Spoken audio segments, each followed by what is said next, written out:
కేంద్రంలో ఉన్నటువంటి బీజేపీ ప్రభుత్వం తీసుకొచ్చినటువంటి కొన్ని చట్టాల వల్ల కార్మికులకు, అదేవిధంగా రైతులకు, వ్యవసాయ కూలీలకు తీవ్రమైనటువంటి అన్యాయం జరుగుతుంది.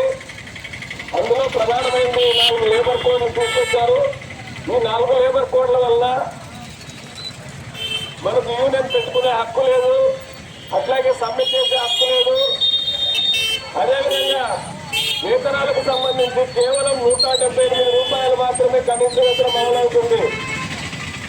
ఈరోజు కేంద్రంలో ఉండే ప్రభుత్వం చెప్పేది ఇది వేతనాలకు కూడా పెంచుతాము, వేతనాలు కూడా పెరుగుతాయి 4 లేబర్ కోడ్ల వల్ల అని చెప్తున్నారు. ఈరోజు కార్మికులకు భద్రత లేకుండా పోతుంది. రోజు వారిగా ఫ్యాక్టరీలోనూ ఎక్కడ పనిచేసే చోట అక్కడ ఈరోజు చనిపోతుంటే ఆ కార్మికులకు ఆదుకునేటువంటి పరిస్థితి లేదు ప్రభుత్వం. అందుకోసం ఈరోజు కార్మికుల కనీస వేతనాల అమలు, 4 లేబర్ కోడ్లను రద్దు చేయాలని ఈరోజు సిఐటిగా కాదు అన్ని కార్మిక సంఘాలు దేశవ్యాప్తంగా ఈ కార్యక్రమాన్ని సమ్మెను నిర్వహిస్తున్నాయి. అట్లాగే రైతాంగానికి సంబంధించి ఈరోజు విద్యుత్ సవరణ చట్టాన్ని తీసుకొచ్చారు. విద్యుత్ సవరణ చట్టం వల్ల దీని యొక్క నష్టం చాలా తీవ్రంగా ఉంది.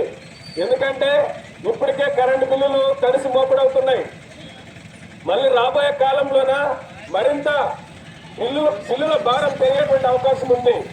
అట్లాగే స్మార్ట్ మీటర్లు కూడా పెట్టాలనేటువంటి ఉద్దేశం కూడా ఈ చట్టంలో ఉంది. అందుకనే రాబోయే రోజుల్లో విద్యుత్ అనేది మనకు సర్వీస్ గా కాకుండా మనం ఒక వస్తువులాగా దాన్ని కొనుక్కోవాల్సిన పరిస్థితి రాబోయే కాలంలో వస్తుంది.